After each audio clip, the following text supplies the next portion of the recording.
तो अब आगे जान लेते हैं कि किस भगवान का मंदिर बनवाने या मंदिर निर्माण में दान देने से आपका दुर्भाग्य सौभाग्य में बदल जाता है। पंडित जी बताएं। पंडित जी, एक मेरा इससे पहले एक और भी सवाल है। जैसे कि आपने कहा कि जो लोग सोच भी लेते हैं, इनफैक्ट मैं अपना एग्जाम्पल दूं, कई बार मैं ऐसे सोचती हूँ लेकिन वो कई बार क्या होता है, आप सोच के भी ये चीजें कर नहीं पाते। क्या ये भी एक योग और संयोग ही होता है? योग संयोग नहीं है। हाँ। आप केवल अच्छा अच्छा सोचो जी। और करो कभी मत। परहित बस जिनके मन माही, तिनकह जग कस दुर्लभ नाही। जी। भगवान राम ने यह नहीं कहा है कि परहित करो। हाँ। उन्होंने कहा है परहित बस जिनके मन माही। अगर आपके मन में दूसरे का केवल हित समाया हुआ है, हाँ। तो आपके लिए इस संसार में कुछ दुर्लभ नहीं है। जब आपके मन में हर समय दूसरों का हित समाया रहेगा, तो आपके शरीर की जो ऊर्जा है वो सकारात्मक हो जाएगी। जी। और सकारात्मक ऊर्जा का मतलब ये होता है कि जैसे फूल में पराग आता है तो भंवरों को निमंत्रण नहीं देना पड़ता है, भंवरे अपने आप आ जाते हैं। उसी तरह से मनुष्य के शरीर में जब सकारात्मक ऊर्जा का संचार होता है तो सफलता अपने आप आकर कदम चूम लेती है। और वो आदमी जो संकल्प लेता है, उस संकल्प को पूरा करने की सामर्थ्य उसको मिल जाती है। अच्छा। ये एकदम भागवतिक बात है जी। बाहर से इसको नहीं समझा जा सकता है। इसको समझने के लिए आपको अपनी सोच बदलनी होगी। आप ये हर समय मन में सोचते रहें, मैं किसके काम आ जाऊं, मैं किसकी मदद कर दूं, मैं किसका सहयोग कर दूं, मैं किसके काम आ जाऊं, शरीर से काम आ जाऊं, धन से काम आ जाऊं, बुद्धि से काम आ जाऊं, किसका सहयोग कर दूं। ये भाव केवल अगर बना रहे तो प्रभु का हाथ हर समय आपके साथ है जी। उसमें कोई संदेह की गुंजाइश नहीं है। प्रभु का हाथ हर समय आपके साथ है। और यदि आपके मन में ये है कि अरे ये इतना आगे कैसे बढ़ रहा है, ये इतना आगे कैसे जा रहा है, इसका विकास ऐसे क्यों हो रहा है, ये तो ऐसा कर्म करता है तब भी ये इतना सुखी क्यों, ये सब करने से आप पाप के भागीदार बनेंगे। नकारात्मक ऊर्जा आपको घेरे रहेगी और आप समाज से कट जाएंगे और दुर्भाग्य आपका पीछा नहीं छोड़ेगी। तो इसलिए दोष दर्शन से बचना चाहिए जी। किसी का दोष देखने से बहुत बचना चाहिए, किसी की निंदा करने से बहुत बचना चाहिए। दोष दर्शन और किसी की निंदा, भगवान तुलसीदास जी कहते हैं परम धर्म श्रुति विदित अहिंसा, पर निंदासम अघनगरीसा। मतलब अगर अहिंसा सबसे बड़ा धर्म है तो पर निंदा से बड़ा कोई अधर्म भी नहीं है। परम धर्म श्रुति विदित अहिंसा, पर निंदासम अघनगरीसा। कोई दूसरे की निंदा करने से बड़ा कोई पाप संसार में नहीं है जी। ऐसा तुलसीदास जी कहते हैं। जय मां विंध्यवासिनी। जी पंडित जी, तो अब सब अगर देखा जाए, जैसे मैंने कहा कि बहुत लोग चाहते हैं मंदिर निर्माण में, तो कौन से ऐसे मंदिर निर्माण, कौन से ऐसे भगवान का मंदिर निर्माण करें तो जो दुर्भाग्य है वो सौभाग्य में बदल जाए? देखो, अलग अलग उद्देश्य से लोग अलग अलग देवताओं की पूजा करते हैं। जी बिल्कुल, ठीक है ना। और मैंने कुंडली में देखा है, कुंडली में जिसके जिस तरह के इष्ट रहते हैं वो उसी तरह का झुकाव लेता है। कुछ लोग आपको वैष्णव मिलेंगे, कुछ लोग आपको शैव मिलेंगे, कुछ लोग आपको शाक्त मिलेंगे, कुछ लोग आपको मिलेंगे जो राम कृष्ण के अलावा दूसरे किसी को मानेंगे ही नहीं।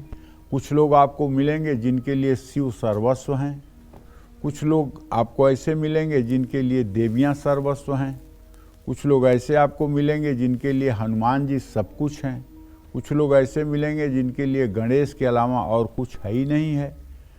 तो एक व्यक्ति के लिए ऐसा नहीं है कि सब भगवान एक जैसे हों, जिसमें प्रीति है, लेकिन एक ही परम ब्रह्म परमात्मा सारे भगवान के रूप में है, केवल रूप बदले हुए हैं। जैसे बिजली का रूप बदला हुआ है, बिजली ट्रेन भी चलाती है और बिजली पंखा भी चलाती है, बिजली कपड़ा भी प्रेस करती है और बिजली से हीटर भी चलता है। उसी तरह से एक ईश्वर जो है वो सभी ईश्वरों के रूप में भाषित हो रहा है। जब उसको हनुमान की उपासना करेंगे तो हनुमान के रूप में फल देंगे, शिव के रूप में उपासना करेंगे तो शिव के रूप में फल देंगे, दुर्गा के रूप में उपासना करेंगे तो दुर्गा का फल देंगे। तो जो भगवान कृष्ण का मंदिर बनवाता है वो वैकुंठ धाम या गोलोक में निवास करता है। गोलोक यही वृंदावन है, गोलोक कहीं दूर नहीं है, वृंदावन गोलोक है। और बड़े बड़े सिद्ध संतों ने कहा है यदि वृंदावन में जन्म हो और वृंदावन के स्वपच की जूठन खाने को भी मिले तो उत्तम है। एक भक्त ने तो यहाँ तक कहा है कि यदि मैं वृंदावन के नालियों का कीड़ा भी बन जाऊं तो मुझे वैकुंठ से ज़्यादा मज़ा वृंदावन में आएगा, ज़्यादा आनंद वृंदावन में आएगा। ये वृंदावन ही गोलोक है और गोलोक कहीं नहीं है, वृंदावन ही गोलोक है। जिसको वृंदावन वास मिल गया और जिसने सही में वृंदावन का सेवन किया, भगवतमय भागवतिक जीवन जीने का प्रयास किया, उसका ही जीवन गोलोक में है। आप ये मान के चलिए। भगवान कृष्ण का मंदिर बनवाने वाले व्यक्ति के पितरों को नरक से मुक्ति तत्काल मिल जाती है। भगवान विष्णु के मंदिर का निर्माण करवाने वाले व्यक्ति की पिछली 10,000 पीढ़ियां और आने वाली 10,000 कुलों को विष्णु लोक में स्थान मिल जाता है। एकायतन यानी एक ही देव प्रतिमा जिस मंदिर में स्थापित होती है उसको एकायतन कहते हैं। तो ऐसे लोगों को स्वर्ग में स्थान मिलता है।